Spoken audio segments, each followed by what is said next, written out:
우리가 마시는 커피는 이 커피 열매 속 생두를 볶아 만든다. 볶는 것을 로스팅이라 하는데 이 과정에서 많은 화학적 변화가 일어난다. 커피에 들어있는 성분은 카페인을 포함해 약 1000여 가지. 그중 연구진들은 클로로겐산이나 카페인산과 같은 폴리페놀에 주목하고 있다. 그렇다면 항산화 작용이란 무엇일까? 과도한 운동을 하거나 스트레스를 받으면 우리 몸은 활성산소를 만든다. 체내에 남아도는 이 활성산소는 정상세포를 공격해 각종 질병을 만들거나 세포를 노화시킨다.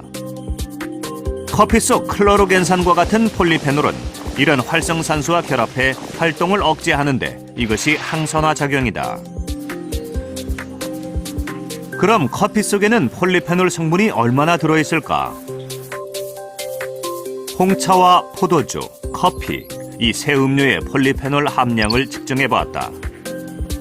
커피에는 포도주의 3배, 홍차의 9배나 되는 폴리페놀이 함유되어 있다.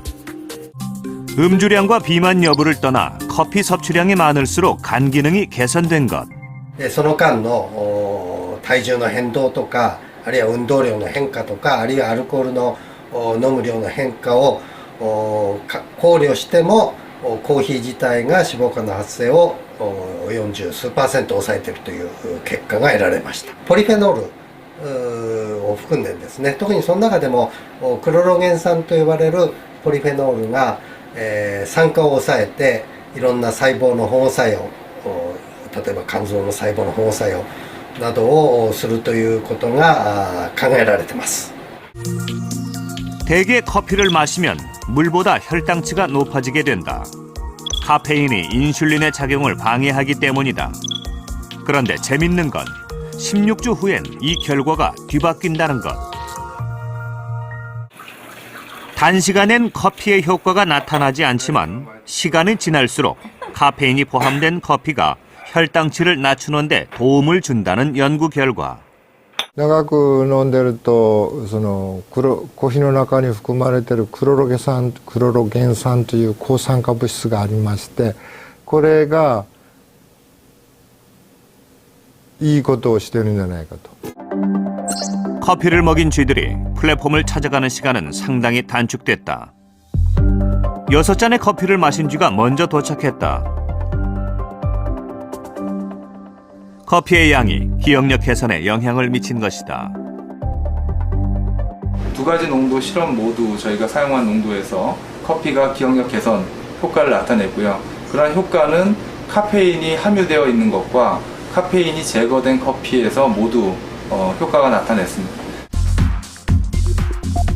정상적인 쥐의 신경세포에 치매 유발 물질을 넣자 신경세포가 손상되기 시작한다. 이후 클로로겐산을 넣자 신경세포는 회복되었다. 그 결과 이규원 교수팀은 커피가 기억력 개선과 알츠하이머 예방에 도움이 된다는 사실을 확인하게 되었다.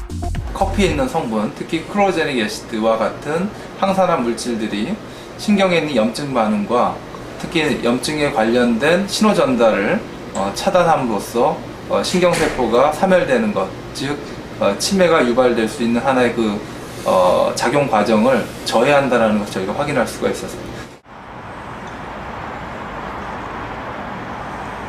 지난해 6월 강남주 교수팀은 커피 속 폴리페놀이 대장암 전이와 암 발생에 미치는 영향을 연구 발표했다. 통계 조사가 아닌 커피 속 폴리페놀이 실제로 어떻게 작용하는지를 증명한 연구로 이는 놀라운 성과다. 디카페이네이티드 커피나 클로로겐산이나 카페인산을 처리했을 때 이러한 크게 뭉쳐져 있는 이런 세포 덩어리들이 이제 점차적으로 줄어드는 것을 확인할 수 있었습니다. 우리 몸엔 정상적인 대사 과정을 위한 정교한 신호 전달 체계가 있다. 그러나 활성산소들 때문에 이런 원활한 흐름이 깨지면 그 틈으로 염증이나 암세포가 생겨 질병을 얻게 된다. 그런데 커피를 마시면 클로로겐산과 같은 폴리페놀이 활성산소의 활동을 억제해 정상적인 신호 전달 체계를 유지하게 되는 것이다. 그 세포 간의 신호 전달 체제가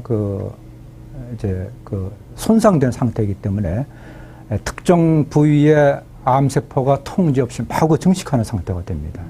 식품 중에 들어있는 많은 폴리페놀이 이와 같은 그 세포 내 신호 전달 과정 또는 이 통신 체제를 정상적으로 유지될 수 있도록 유지하는 데 큰 작용을 하고 있다는 것이 속속 밝혀지고 있습니다.